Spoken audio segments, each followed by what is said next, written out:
Je suis née en 2050, j'ai 12 ans, j'habite à Tuléar. On est en 2062. Je vais vous parler de l'état critique de Tuléar.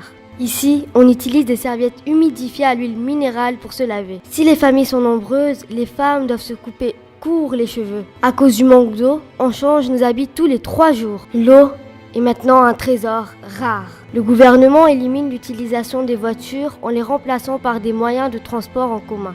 Pour ne pas polluer davantage l'environnement, le gouvernement a décidé d'imposer des règles strictes sur le voyage, tourisme.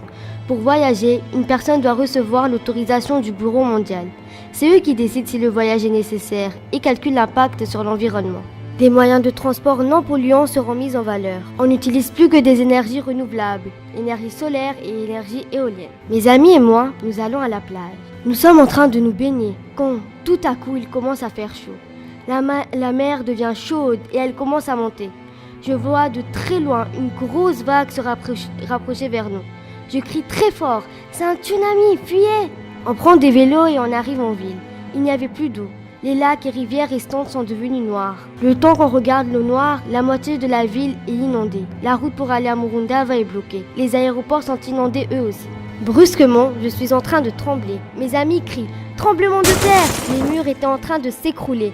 Les arbres tombaient de partout. Le musée s'est effondré. Les immeubles faisaient des crashs très bruyants. Il y a de nombreux blessés et quelques morts. Heureusement que Pico ne s'est pas mis en éruption volcanique. Arriveront-ils à se sauver? À quel prix?